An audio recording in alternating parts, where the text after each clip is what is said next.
Assalamualaikum, selamat datang di channel Magelang Flasher, tutorial flashing smartphone tanpa box dan dongle. Oke, sekarang di tanganku ini ada Xiaomi Redmi Pro dual kamera pertamanya Xiaomi. Handphone ini kasusnya adalah boot loop, hanya sampai di tampilan logo Mi. Kemudian nanti dia akan mati lagi, restart lagi ke tampilan logo Mi seperti ini. Kita akan coba untuk mengatasi kasus boot loopnya dengan melakukan flashing ulang full firmware-nya. Tetapi kali ini kita tidak menggunakan official firmware atau stock ROM-nya, kita akan gunakan firmware modifikasi. Karena apabila kita gunakan firmware stock ROM dari Redmi Pro ini, maka hanya ada bahasa Cina dan Inggris saja. Oke, kita letakkan handphonenya dan kita menuju ke tampilan komputer sekarang. Sudah kita siapkan di sini ada 3 file. Yang pertama kita install adalah MTK driver. Kita double klik, kemudian kita install untuk actionnya, double klik juga. Muncul tampilan installernya, klik next saja kemudian install. Kita tunggu sampai proses installnya selesai. Apabila ada notifikasi seperti ini, kita pilih install this device software anyway. Kemudian kita tunggu lagi sampai proses installnya ini lanjut dan selesai. Kalau sudah selesai, loading bar warna hijau itu sudah penuh. Kemudian ada keterangan seperti ini. Completing the Lenovo USB driver. Ini adalah MediaTek driver ya. Walaupun tulisannya Lenovo, bisa dipakai untuk semua handphone dengan chipset MediaTek. Kemudian yang kedua ini ada firmware-nya Omega Global IMAX V8.0.7.0.6.0. Kita klik kanan kemudian ekstrak. Dan untuk password ekstraknya adalah Magelang Flasher, tanpa spasi, huruf kecil semua. Magelang Flasher. Silahkan simak baik-baik untuk passwordnya. Kalau sudah kita ketikkan, klik OK aja dan kita tunggu proses ekstraknya sampai dengan selesai juga. Setelah proses ekstraknya selesai, akan muncul sebuah folder hasil ekstrakan firmware-nya seperti ini. Omega Global IMAX V8.0.7.0, kemudian versi Android-nya adalah Android 6.0. Seperti ini ya untuk tampilan firmware-nya. Karena Redmi Pro atau Redmi Pro Omega adalah MediaTek, maka kita proses flashingnya dengan SP Flash Tool.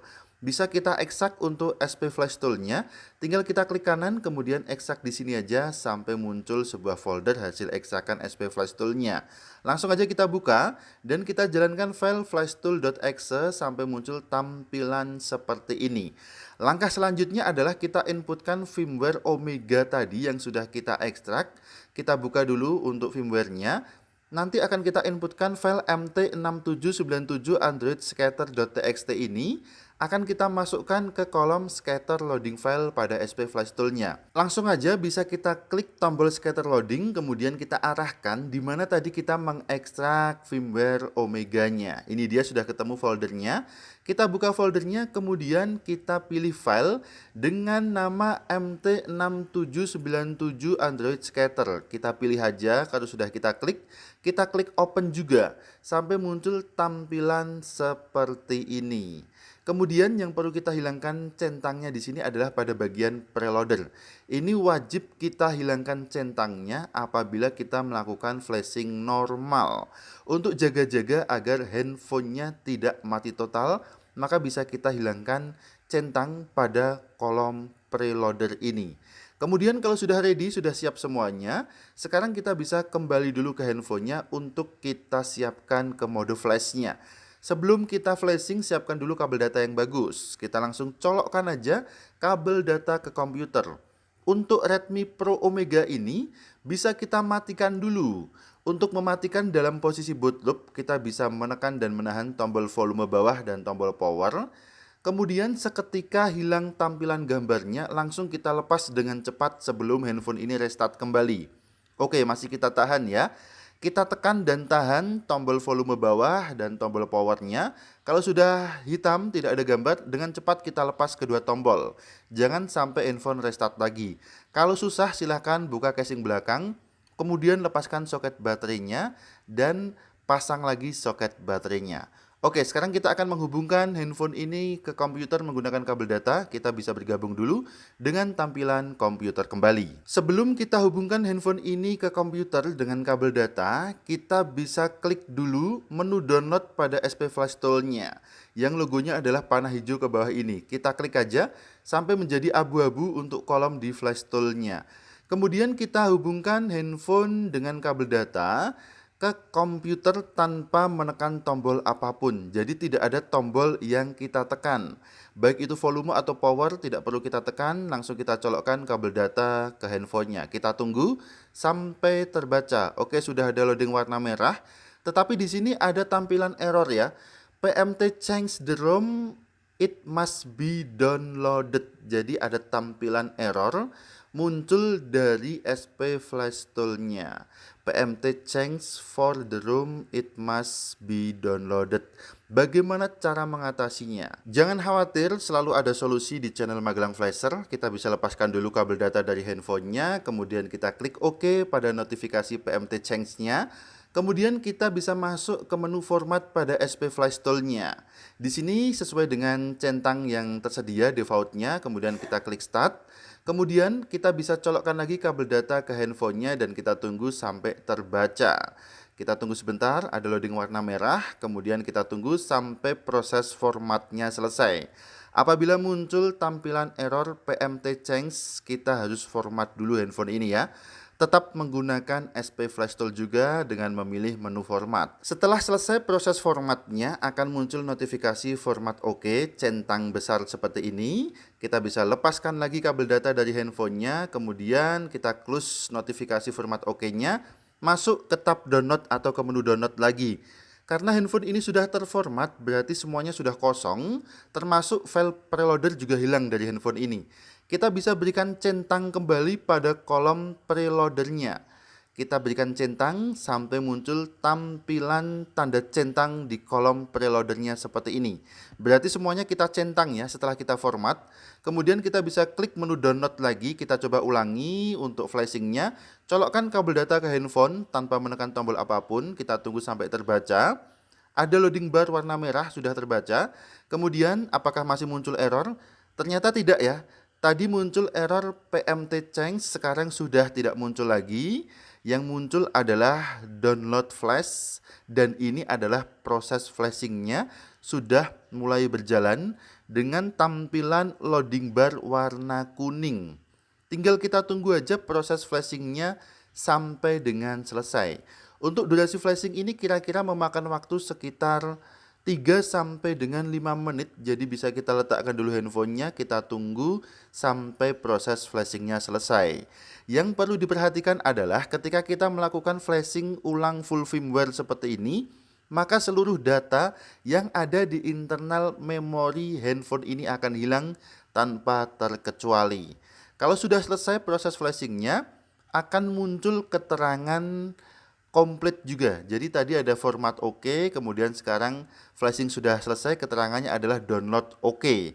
Berarti proses flashingnya sudah selesai dan kita siap nyalakan handphonenya. Langsung aja bisa kita lepaskan dulu kabel datanya, kemudian untuk menyalakan handphone ini tekan saja tombol power, tekan dan tahan selama mungkin sampai muncul tampilan logo MI di layarnya. Kemudian kalau sudah muncul logo MI bisa kita lepaskan tombol powernya. Kalau belum muncul logo MI tetap kita tekan dan tahan tombol powernya. Kalau gagal silahkan ulangi lagi, tekan dan tahan lagi tombol powernya. Apabila tetap saja gagal menghidupkan handphone ini, silahkan bongkar casing belakangnya, lepaskan soket baterainya, pasang lagi, kemudian tekan tombol powernya. Oke, sekarang handphone sudah melakukan proses booting up pertama kali saat selesai proses flashingnya. Dan untuk durasi loadingnya ini kira-kira membutuhkan waktu lumayan lama, sekitar 10 sampai dengan 15 menit. Oleh karena itu tetap kita sambungkan aja kabel data ke handphonenya untuk menjaga kondisi daya baterainya. Apabila nanti saat proses loading ternyata kehabisan baterai, malah handphone bisa boot loop dan kita harus mengulangi proses flashingnya kembali. Kita percepat aja untuk durasi loadingnya agar tidak terlalu banyak memakan waktu. Sekarang sudah muncul tampilan welcome screen dari MIUI 8. Tinggal kita setup aja. Ini tampaknya untuk LCD-nya terlalu banyak shadow ya. Sudah parah sekali ini untuk shadow-nya ini. Harusnya sudah dilakukan penggantian LCD. Oke, sekarang kita coba untuk setup dulu. Kita pilih bahasa, kemudian pilih lokasi, kemudian kita tunggu sebentar. Hubung ke jaringan ini bisa kita lewati aja, kita next terus proses setupnya. Bagian-bagian yang tidak penting bisa kita lewati dulu. Yang penting handphone ini masuk ke tampilan menu dan nanti akan bisa kita lihat hasilnya. Sebetulnya kalau sudah di sini muncul tampilan gambar welcome screen aja, bisa menandakan jika proses flashingnya sukses, kemudian handphone sudah sehat kembali, tidak boot loop lagi. Tetapi belum tentu normal semuanya ya. Kita bisa cek dulu untuk emailnya. Bisa kita dial ke bintang pagar 06 pagar. Ternyata emailnya seperti ini. Untuk MID acak, kemudian email 1, email 2 tidak benar. Emailnya cuma muncul satu aja. Walaupun email tidak muncul, biasanya untuk handphone MediaTek tetap muncul sinyalnya apabila versi pita basisnya terisi. Namun apabila pada bagian versi pita basis atau basebandnya itu unknown atau tidak diketahui, maka sudah pasti handphone ini tidak bisa membaca kartu SIM. Walaupun handphone yang kita flash ini emailnya tidak benar atau bisa dikatakan email kosong, tetapi versi pita basisnya masih ada, tetap masih bisa membaca kartu SIM dan tetap masih bisa muncul sinyalnya. Kita akan coba untuk buktikan, kita tunggu sebentar, ini sudah kita masukkan dual SIM ya. Kita akan tunggu sampai sinyalnya muncul. Ini keterangannya invalid email pada bagian sinyalnya. Tetapi di sini untuk sinyalnya tetap muncul. Kita cek itu di sinyal SIM 2 muncul. Untuk SIM 1 ini tidak muncul, apakah mungkin kartunya yang mati? Kita tunggu sebentar aja. Kita bisa cek dulu di bagian pojok kanan atas handphonenya untuk sinyal SIM 2 muncul. Sinyal SIM 1 memang belum muncul. Kita bisa cek apakah sinyal ini berfungsi, apakah kartu ini bisa kita gunakan dengan normal atau tidak. Bisa kita cek dengan mengetikkan kode MMI ya. Kita coba dial ke bintang 88 pagar untuk kartu 2 adalah Telkomsel. Kita coba ulangi lagi. Ini kita dial dan ternyata bisa membaca kode MMI. Di sini kartu SIM-nya berfungsi untuk SIM 2-nya. Kita coba untuk SIM 1-nya kita ganti kartu aja karena di sini tidak muncul sinyalnya. Kita coba untuk tukar dulu ya. Kita lepaskan SIM card-nya, kita tukar SIM 1 ke SIM 2, SIM 2 ke SIM 1. Untuk XL ini tampaknya nggak aktif kartunya. Atau memang di daerahku ini karena memang pelosok ya. Jadi sinyal XL ini tidak begitu kuat, yang ada hanya Telkomsel aja di sini. Kita coba untuk pasang Telkomselnya, kita taruh di SIM 1. Tadi SIM 1 XL tidak muncul sinyalnya, kemudian kita balik sekarang. SIM 1-nya Telkomsel, SIM 2-nya XL. Kita coba untuk masukkan lagi SIM card-nya dan kita lihat apakah sekarang SIM 1-nya muncul sinyalnya atau tidak. Oh, tampaknya ini sedikit mengelupas ya untuk tembaganya di SIM card. Kita coba benahi dulu. Kalau sudah, kita coba untuk rapatkan lagi. Kita lihat apakah terbaca SIM card-nya. Oke, sudah muncul dua-duanya. SIM card bisa terbaca, tinggal kita tunggu sinyalnya muncul saja. Setelah kita tunggu, ternyata sinyalnya muncul. Perhatikan, di SIM 1 sinyal muncul. Kemudian kita coba untuk dial kode aja ke bintang 88 pagar. Apakah berfungsi sinyalnya? Oh, ternyata sinyal datanya juga muncul. Bisa kita cek ya. Sinyal data muncul tetapi kita dial ke bintang 88 pagar, dia tidak mau. Ini Indo Telkomsel atau kartu Telkomsel sudah muncul terbaca di SIM 1. Sinyalnya muncul, untuk seluler muncul, untuk sinyal data juga muncul. Tetapi kita dial dengan kode MMI ke bintang 88 pagar, kok dia tidak mau muncul. Yang penting aman ya, jika sinyal data sudah muncul berarti untuk internet handphone juga mudah. Tinggal kita nanti cek aja di bagian Connectify, kita coba input emailnya. Jika tetap tidak bisa pakai engineer mode, kita bisa gunakan software MAUI Meta 3G untuk melakukan suntik email lagi atau write email lagi. Dan silahkan dipelajari sendiri untuk cara write email pada handphone dengan chipset MediaTek di Google, banyak caranya. Oke, terima kasih sudah menyimak video ini, mudah-mudahan bermanfaat. Ingat tetap jaga harga servisan. Sampai jumpa di video selanjutnya dari channel Magelang Facer. Dan akhir kata dari kami, wassalamualaikum. Tentu saja mantap jiwa jadi nota.